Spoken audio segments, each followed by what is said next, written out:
సభకు విచ్చేసిన గౌరవనీయులైన సభా అధ్యక్షులు, అతిథులు, గౌరవనీయులైన ఉపాధ్యాయులు మరియు నా తోటి సహోదర సహోదరీమణులారా, ఈ మహోన్నతమైన సభలో నా ప్రసంగం నేటి ముస్లిం సమాజం మన బాధ్యతలు. నేడు ప్రపంచంలో ముస్లిం సమాజ పరిస్థితులు అందరికీ తెలిసినదే.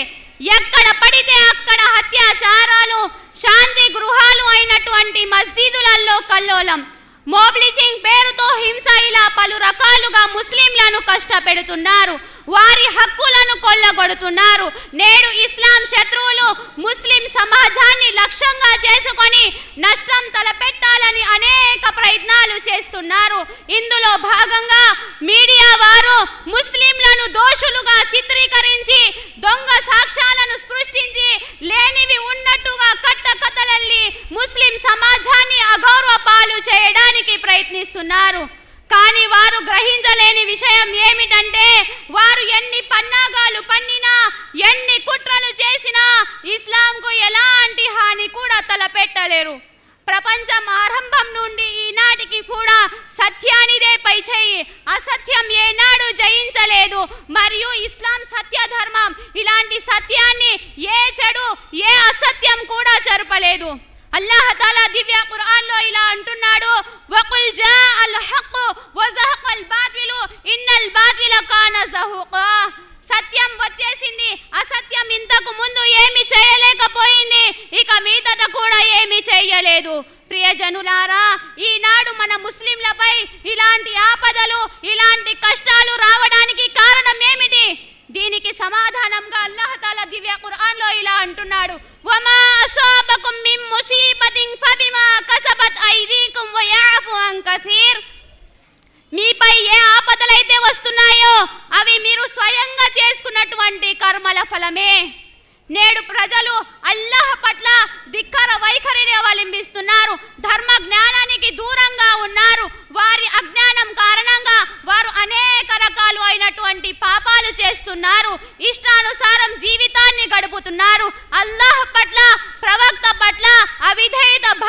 మెలుగుతున్నారు. హలాల్ మరియు హరాంలో తేడా లేకుండా జీవితాన్ని గడుపుతున్నారు. అందుకే ఈనాడు మన పరిస్థితి ఇలా తయారైంది. అయితే మీరు ఈ కష్టాల నుండి బయటపడాలనుకుంటున్నారా? మిమ్మల్ని మీరు భద్రపరుచుకోవాలనుకుంటున్నారా? మీ పిల్లల భవిష్యత్తు బాగుండాలనుకుంటున్నారా? అయితే నా మాటలను శ్రద్ధగా వినండి. నేను చెప్పబోయే విషయాలపై అమలు చేయండి. అందులో మొట్టమొదటి విషయం అల్లాహ్పై విశ్వాసాన్ని దృఢపరుచుకోవడం. ఎలాంటి ఆపదలు వచ్చినా, కష్టాలు ఏర్పడినా అల్లాహ్పై దృఢ విశ్వాసంతో జీవితాన్ని గడపాలి.